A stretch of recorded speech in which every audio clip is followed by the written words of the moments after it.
He found her curled against the unforgiving iron of his own gates, clutching a sodden teddy bear like it was the only thing keeping the storm at bay. She was burning with fever, and his deadliest enforcers were standing over her with their hands hovering near their guns. The relentless downpour had been hammering the private estate's limestone walls for 3 hours straight. The kind of bitter winter rain that turned the manicured grounds into a swamp and chilled even the heated interior of the armored convoy.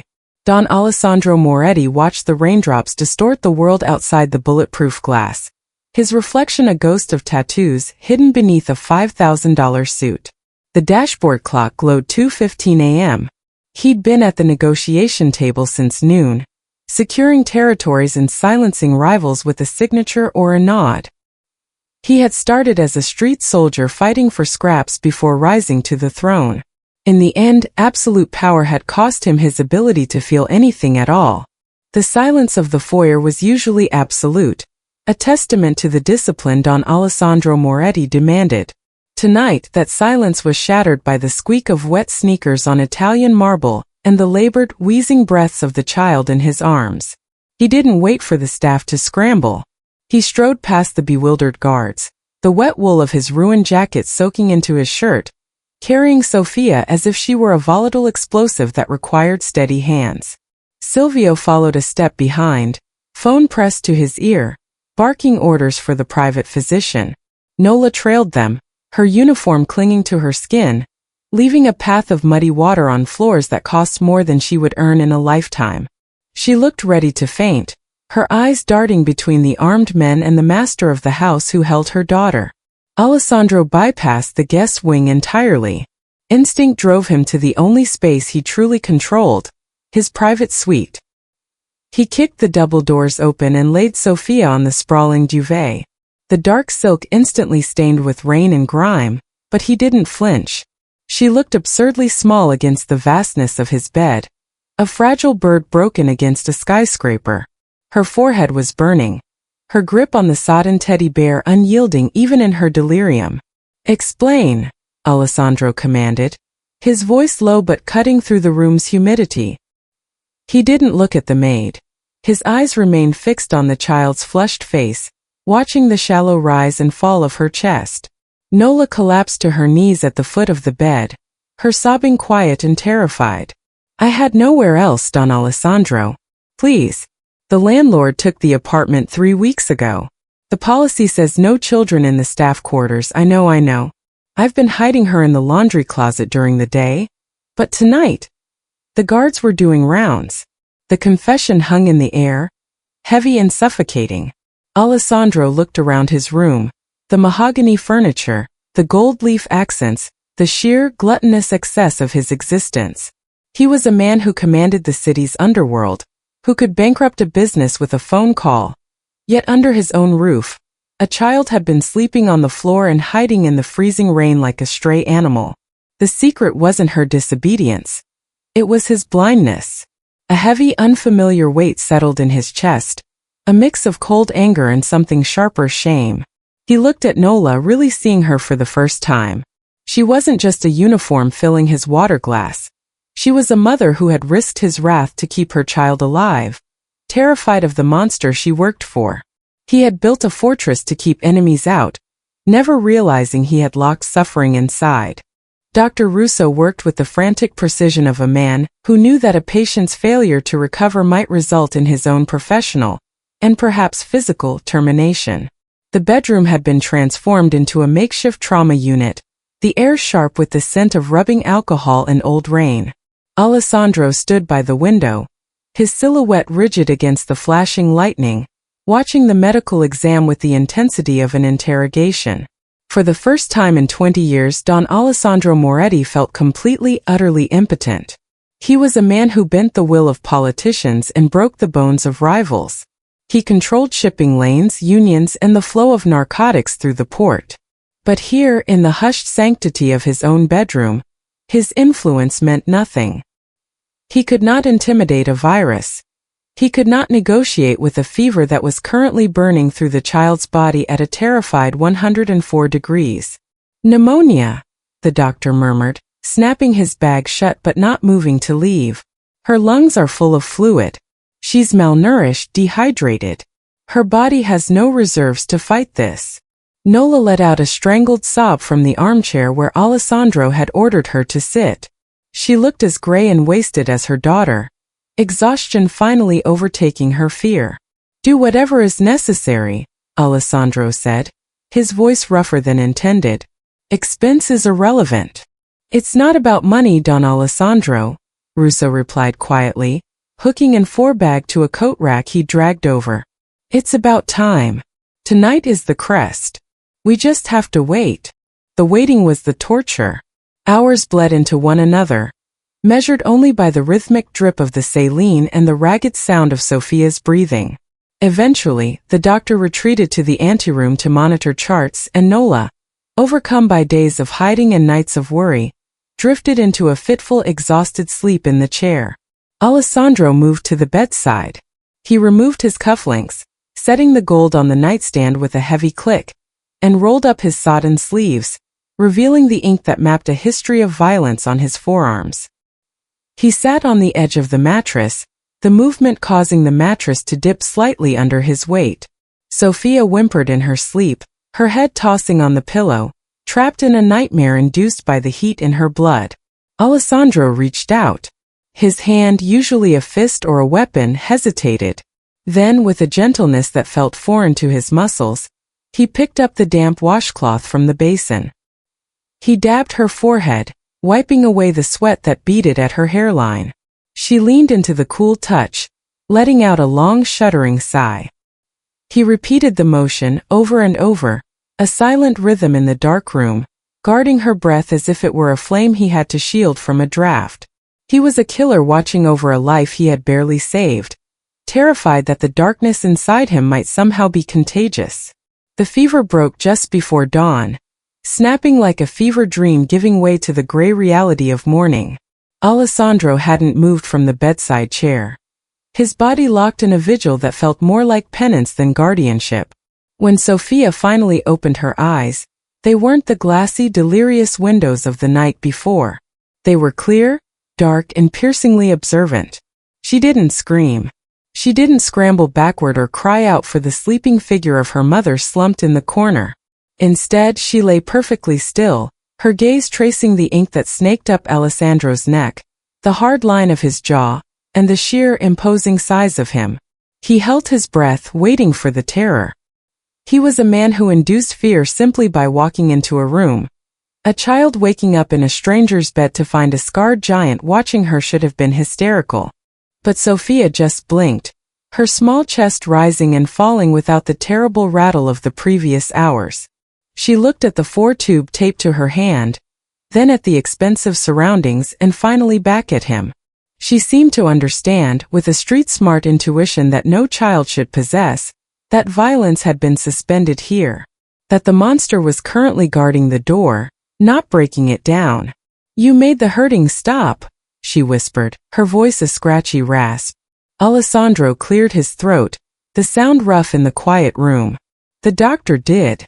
Sophia frowned slightly, processing the logistics of a world where help was a transaction, never a gift. She pushed herself up on one elbow, wincing at the stiffness in her limbs. Her eyes darted to the teddy bear tucked under her arm. The toy was ragged, its fur matted from the rain, one button eye hanging by a loose thread. It was the sum total of her worldly possessions, the only comfort she had owned in the darkness of the laundry closet. Slowly, with trembling hands, she extended the bear toward him.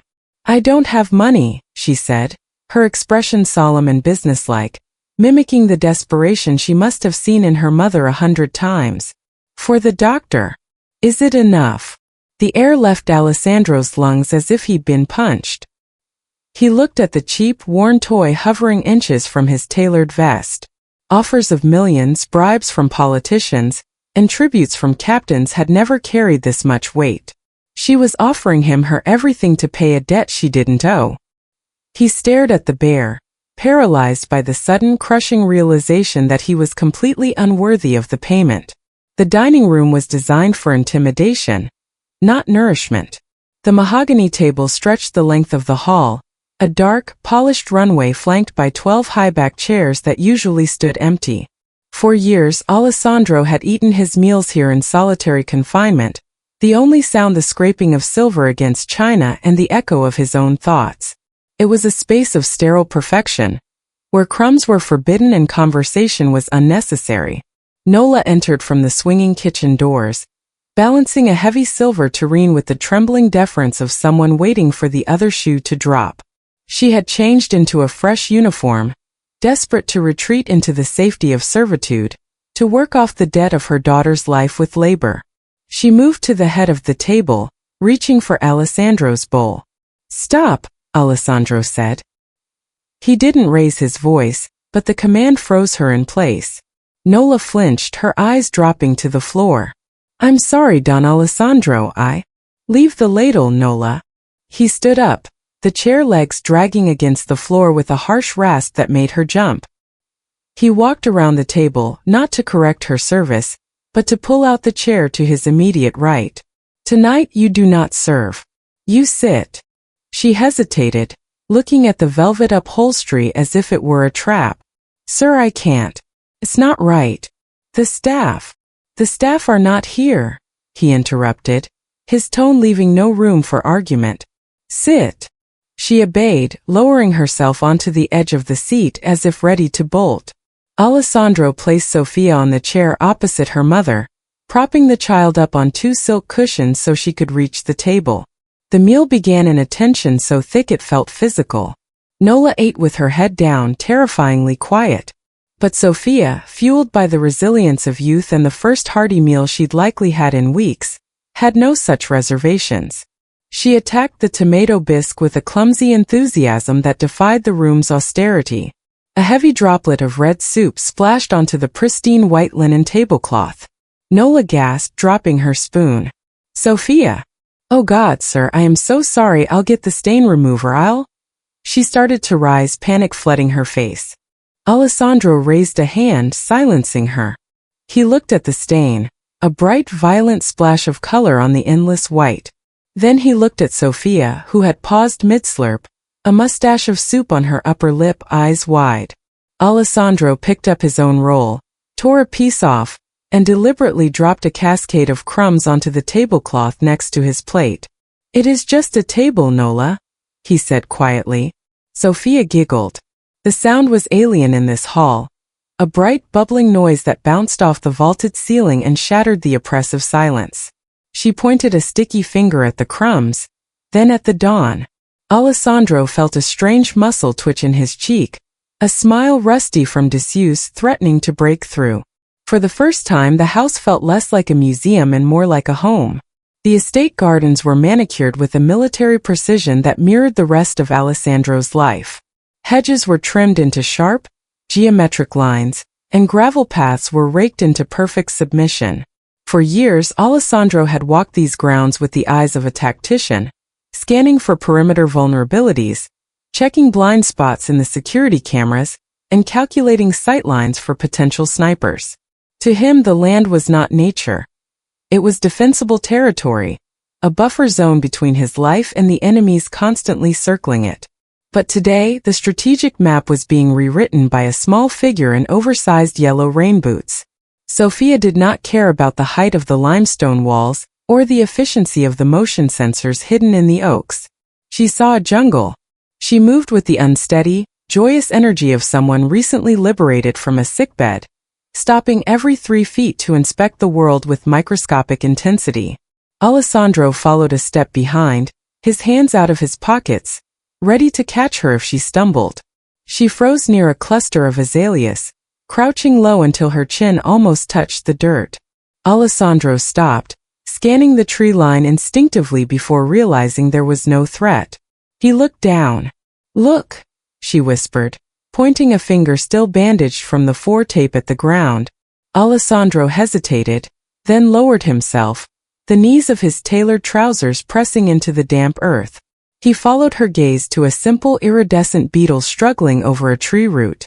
In Alessandro's world, insects were crushed without a second thought. In Sophia's, this struggle was an epic narrative. "He's stuck," she said, looking up at Alessandro with wide, expectant eyes. She didn't ask if he could help. She simply assumed that a man of his size existed to solve problems for things smaller than himself.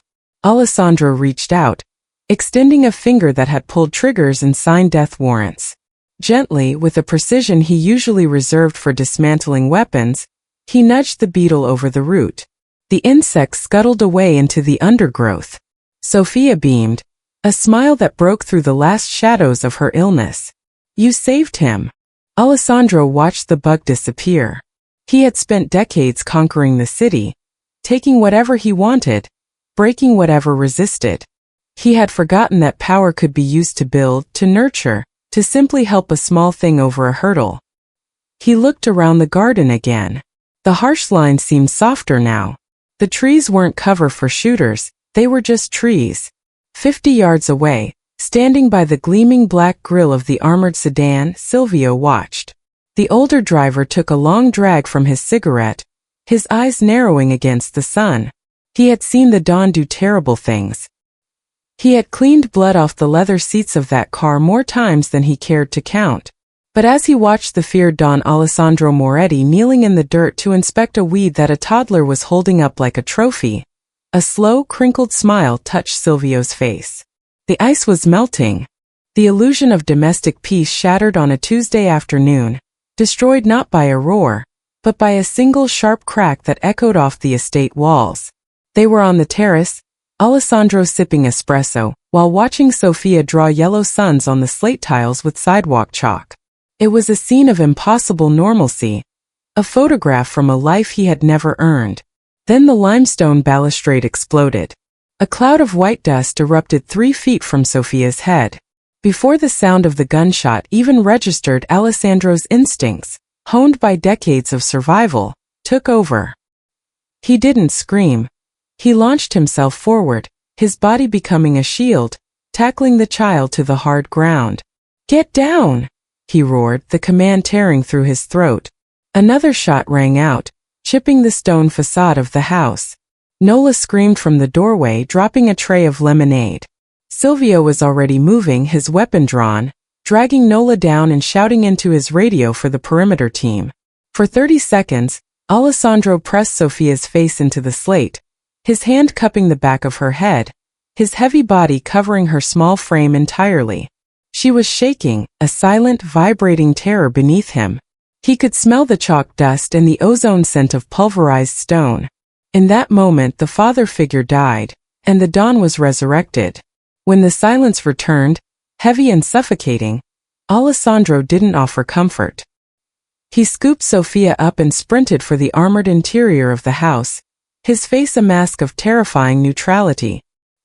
He handed the weeping child to Nola in the hallway. "Safe room. Now," he ordered. His voice was devoid of the warmth he had shown in the garden. It was steel and ice. Once the steel blast doors clicked shut, locking the women inside, Alessandro turned to the window, peering through the slats of the shutters. His security team was swarming the grounds, but the damage was already done. It wasn't about the shooter. His men would find the sniper and they would kill him slowly. It was about the message. "We know where you are. We know who you are with." He looked at his hands. They were covered in chalk dust from Sophia's drawing. He wiped them on his trousers, leaving a gray smear. The logic took hold like a familiar disease. He had allowed himself to become soft, and because of that, a child had almost died. His world was a contagion. It infected everything it touched. He looked at the closed door of the safe room, imagining Sophia clutching her teddy bear in the dark. He wasn't her protector. He was the target on her back. Alessandro walked to the liquor cabinet and poured a glass of scotch, his hand steady. He didn't drink it. He just stared at the amber liquid, making the calculation that broke his own heart. To save them, he had to excise them. He had to be the villain one last time. He turned to Silvio, who was waiting by the door, gun still in hand. "Prepare the transport," Alessandro said, his eyes dead. "Tonight. They leave." The transition from father figure back to Mafia Don was instantaneous and terrifyingly complete. When the heavy steel door of the safe room finally hissed open, Nola and Sophia didn't find the man who had played in the garden or wiped a fevered brow. They found a statue carved from ice, standing in the center of the foyer with his back to the staircase. Alessandro was fully dressed in a charcoal suit, his posture rigid, his face stripped of all humanity. 2 oversized suitcases sat by the door. "Silvio will drive you to the northern estate," Alessandro stated, his voice flat and devoid of inflection. He did not look at Nola. He stared at a painting on the far wall, focusing on a brushstroke of crimson to avoid seeing the confusion in her eyes. "It is a safe house. Secure. You will remain there until further notice." Nola stepped forward, her hands trembling. "Don Alessandro, please. It was just a scare. We can stay inside, we won't go near the windows." "Sophia. She just started to feel safe here." "This is not a negotiation," Alessandro cut in. The sharpness of his tone made Nola flinch. "This environment is compromised. Your presence is a liability I can no longer afford to manage. You leave now." The cruelty was a calculated instrument. He knew that if he showed even a fracture of hesitation, Nola would argue, and if she argued, he would crumble. He had to be the monster so they would run away from him because the alternative was them dying beside him. Sophia, sensing the sudden shift in atmospheric pressure, wiggled free from her mother's grip. She took a tentative step toward him, clutching the battered teddy bear he had once accepted as payment. She reached out, her small fingers grazing the fabric of his trousers. "Ale," she whispered, the nickname innocent and devastating. Alessandro's entire body seized. Every instinct screamed at him to kneel, to pick her up, to promise her that he would burn the world down to keep her safe. Instead, he took a deliberate step back, breaking the contact. He kept his eyes fixed on the middle distance, refusing to look down. If he saw her face, the betrayal, the hurt, he would never be able to let them go. "Silvio," he commanded, his voice cracking imperceptibly. "Get them in the car." Silvio moved with somber efficiency, gently guiding the weeping Nola and the confused, backward-glancing child out into the night. The heavy oak doors slammed shut, severing the connection with a finality that echoed like a gunshot. Alessandro stood motionless until he heard the crunch of tires on gravel fading into the distance. Only then did he exhale, a ragged sound that tore through his throat. He walked slowly back to his study, the room dark and smelling of leather and old scotch. He sat in his high-backed leather chair behind the massive desk, alone in the silence he had fought so hard to reclaim. He placed his hands on the cold wood, staring into the dark. He was safe. They were safe. And he had never felt more like a corpse in a tomb. The estate had returned to its original state of pristine, terrified silence. The chalk drawings on the terrace had been power-washed away by the groundskeepers, the spare bedroom stripped and sanitized, and the dining table once again set for one. For 3 weeks, Alessandro had sat on his throne of isolation, presiding over a kingdom of dust. He signed contracts, authorized shipments, and drank amber liquid that no longer burned enough to distract him. He was safe. His enemies had no leverage. The logic was sound, yet he felt less like a king and more like a ghost haunting his own life. Silvio found him in the library, staring at a blank spot on the bookshelf where a specific children's book had briefly resided. The older driver didn't knock. His years of service granted him privileges others would be killed for. He poured himself a drink and stood by the fireplace, the flames casting long flickering shadows against the walls. "The northern house reports they are well," Silvio said, his voice gravelly. "The girl asks for you. Nola tells her you are working." Alessandro tightened his grip on his glass until the crystal creaked. "It's better this way. They are alive. That is what matters." "Is it?" Silvio took a slow sip, his eyes fixed on the dawn. "You know, on the drive up there Nola talked. She told me about Sophia's father." Alessandro stiffened. "I have no interest in the man who abandoned them." "He didn't leave because he didn't love them, Alessandro." Silvio used his first name, a breach of protocol that made the air in the room turn heavy. He was a man with debts, bad associations. He convinced himself that his presence was a danger to the child. He thought he was poison. Alessandro slowly turned his head, his eyes narrowing. What is your point, Silvio? He ran away, Silvio continued, his tone mercilessly calm. He told himself he was being a martyr, protecting them from his world. But in the end he was just a coward who was too afraid to build a wall strong enough to keep them safe. He left them alone in the rain because he was scared of his own shadow. The words hit Alessandro with the force of a physical blow. He stood up, knocking his chair back. I am not him. I sent them away to save them from bullets, not because I am afraid. You sent them away because it was easier than fighting for a life where they could fit, Silvio countered, setting his glass down with a sharp clink. You look in the mirror and you see a monster. Sophia looked at you and saw a father. Who is right, Don Moretti? The child or the fear? Alessandro stared at his reflection in the dark window pane. He saw the suit, the tattoos, the power. But for the first time, superimposed over his own face, he saw the silhouette of the man he despised, the father who ran. He had convinced himself he was making a sacrifice, but Silvio was right. He wasn't protecting them. He was simply repeating the cycle of abandonment, hiding behind his gates while the people he loved lived in exile. The realization cracked the ice around his heart, replacing the numbness with a burning, desperate need to fix what he had broken. The gravel of the safe house driveway crunched under the tires of the black sedan, the sound loud in the country silence. Alessandro didn't wait for a guard to open his door. He exited the vehicle into the cool night air, the engine still ticking behind him, his heart hammering a rhythm that felt dangerously like hope. He didn't knock. He opened the front door, his presence filling the small entryway. Nola was in the kitchen, a mug of tea halfway to her mouth, her eyes wide with shock as she took in his disheveled appearance. The loosened tie, the wind-blown hair, the desperation etched into his usually stone features. Alessandro, she breathed, the name slipping out without the formal title. Has something happened? Are we in danger? Yes, he said, stepping into the light. You are in danger of being abandoned by a man who was too much of a coward to admit he needs you. Nola set the mug down, her hands shaking. I don't understand. You sent us away. Because I thought I was poison, Alessandro admitted, the words scraping his throat. I thought the only way to keep you safe was to put walls between us. But I realized that empty walls don't protect anything.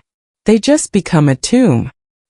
He closed the distance between them, ignoring the instinct to keep his hands to himself. He took her hands in his. I am not the man who left you. I am the man who stays. He dropped to one knee on the worn linoleum floor, not in subjugation but in devotion. I am not offering you a job, Nola. I am not offering you charity. He looked up at her, his dark eyes fierce and unyielding. I am offering you my name, my protection, my life. Marry me. Let me build a fortress around us, not just around myself. Nola stared at him, tears spilling over her lashes. Before she could answer, a small gasp came from the hallway. Sophia stood there in her pajamas, clutching the teddy bear. She looked at Alessandro, then at her mother, her eyes wide with cautious hope. Are we going home? She asked, her voice small. Alessandro stood and scooped the child up, burying his face in her hair, breathing in the scent of shampoo and innocence. Yes, little one. We are going home. The drive back was not a retreat. It was a victory march. When the massive iron gates of the Moretti estate loomed in the headlights, they didn't look like the jaws of a prison anymore. They swung open smoothly, welcoming them in. Alessandro drove through, not as a lonely king returning to a cold castle, but as a father bringing his world inside. As the gates clicked shut behind them, sealing the three of them together, Alessandro felt the last of the iron bars around his own heart finally, irrevocably, dissolve. He was no longer just a Don. He was a husband, a father, and for the first time in his life, a free man. If this story stayed with you, let's stay connected. Hit subscribe.